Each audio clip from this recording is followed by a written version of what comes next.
जय श्री कृष्णा। महाभारत का 18 रहस्य। पांडु, गांधारी, द्रौपदी और द्यूत सभा का सत्य। राजा पांडु को ऋषि किंडम का श्राप मिला था कि यदि वे कभी अपनी पत्नी के साथ सहवास करेंगे तो उसी क्षण उनकी मृत्यु हो जाएगी। इस श्राप के कारण वे संतान प्राप्ति से वंचित हो गए। तब पांडु के आग्रह पर कुंती ने देवताओं का आवाहन किया। सबसे पहले धर्मराज से युधिष्ठिर का जन्म हुआ, फिर वायुदेव से भीम और इंद्रदेव से अर्जुन उत्पन्न हुए।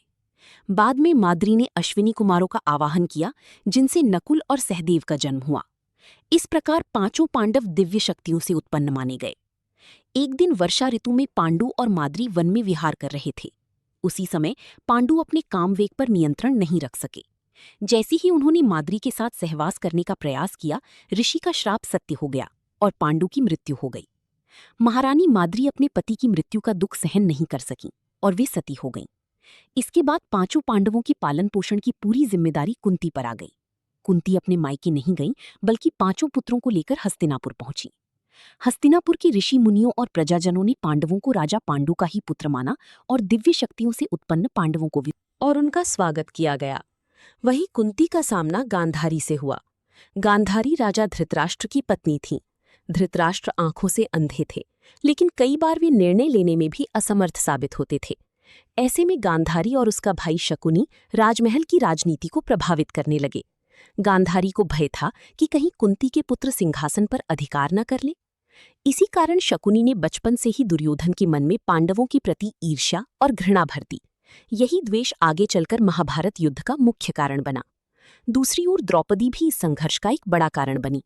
जब दुर्योधन इंद्रप्रस्थ के मायावी महल को देखने गया, तब वो भ्रमवश जल से भरे सरोवर को फर्श समझ बैठा और उसमें गिर पड़ा।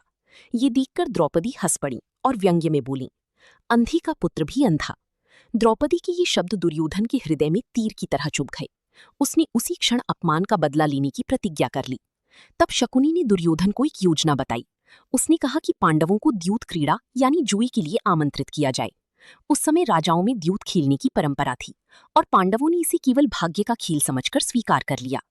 भगवान श्रीकृष्ण ने इस खेल का विरोध किया था।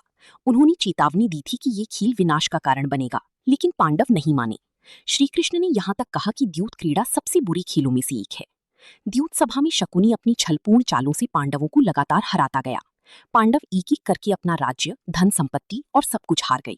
अंत में युधिष्ठिर ने द्रौपदी को भी दांव पर लगा दिया। यहीं से महाभारत युद्ध की नींव रखी गई। सभा में द्रौपदी का अपमान हुआ और दुशासन ने उनका चीरहरण करने का प्रयास किया।